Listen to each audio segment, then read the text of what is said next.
vais vous parler de mes travaux de thèse que j'ai réalisés à l'Institut de physique du globe de Paris et à l'ENERAT de Toulouse, et qui portaient sur la réflectance des sols en fonction de leur humidité. Depuis à peu près les années 70, la télédétection est apparue comme un moyen efficace de cartographier l'humidité des sols sur de vastes zones. Et pour cela, différents domaines de longueur d'onde peuvent être utilisés.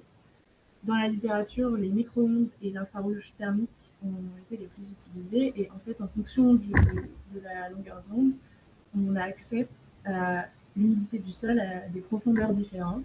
Plus la longueur d'onde est grande, plus on a accès à l'eau en profondeur. Et dans ma thèse, je me suis intéressée au domaine solaire, donc à la lumière du soleil qui est réfléchie par le sol, entre 400 et 2500 nanomètres. Et ce domaine solaire donne accès à l'humidité du sol en surface, parce que la lumière ne pénètre pas plus d'1 millimètre dans le sol. Et pour cartographier la teneur en eau d'un sol, on utilise des images acquises par une caméra embarquée par drone, avion ou satellite, et en fonction du système qu'on choisit, on a une résolution spatiale différente.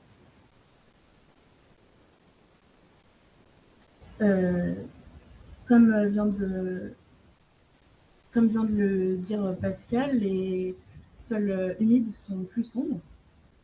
Et cette observation qu'on fait au quotidien, elle se traduit dans le spectre de réflectance des sols par une baisse d'intensité. Donc on voit ici à droite la réflectance d'un échantillon de sol en fonction de la longueur d'onde sur le domaine solaire, mesurée à différents niveaux d'humidité. Et on voit que plus le sol est humide, plus la réflectance est basse.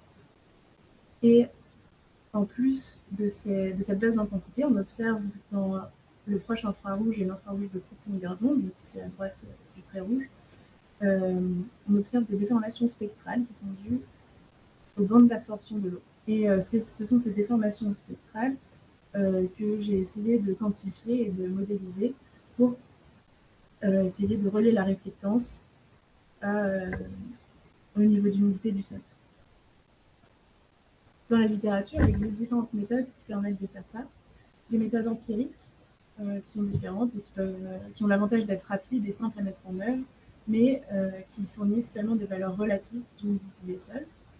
Et il existe aussi des modèles physiques qui peuvent être analytiques ou des modèles de lancer de rayons et qui fournissent une valeur absolue de l'humidité du sol, mais qui sont cependant parfois plus complexes à mettre en œuvre et il n'en existe pas qui soient validés sur une large base de données, de mesures, de spectres de réflectance en laboratoire et sur le terrain.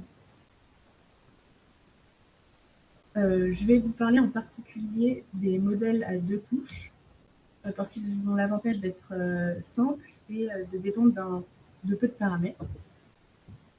Les modèles à 2 couches représentent les sols humides comme une couche de sol sec surmontée d'une lame d'eau. Et il y a eu plusieurs versions depuis l'apparition de ce modèle en 1925. Et moi, dans la thèse, je me suis intéressée au modèle Marmite, qui a été publié en 2018 par Aurélien Babelet.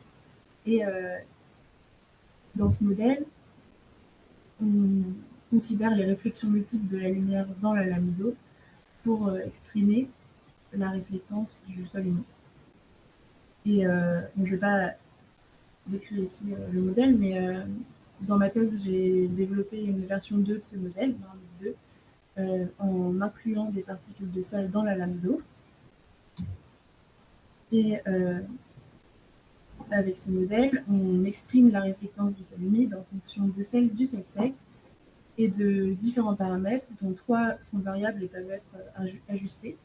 Et en ajustant ces paramètres, on arrive à prédire la réflectance d'un sol à différents niveaux d'humidité sur tout le domaine solaire.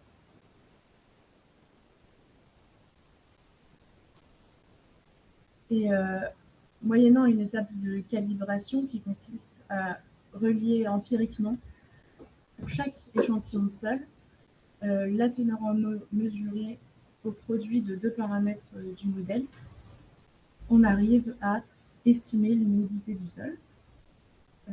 Donc à partir des spectres de sol mesurés, On estime les paramètres du modèle que l'on relie par une calibration à l'humidité du sol. Et donc, ça a été validé pour le modèle Marmite 2 sur une base de données de mesure d'échantillons du sol. Je vais conclure en disant que le modèle Marmite 2 il permet de simuler des spectres de réflectance de sol humide et d'estimer la teneur en eau du sol, et on obtient de bonnes performances à l'échelle du laboratoire. Mais le point qui pose encore, sur lequel il y a encore du travail, c'est le passage à l'échelle, et parce qu'on aimerait utiliser ce modèle sur des images aéroportées ou satellitaires. Et pour ça, ce que j'ai commencé à étudier dans ma thèse, c'est l'influence de la rugosité du terrain en simulant des BRDF de sol humide et rugueux par des modèles de lancer de rayons. Et voilà, ça reste je dirais un gros point une grande perspective, les mesures de BRDF de sol humide et les modèles. Voilà, merci.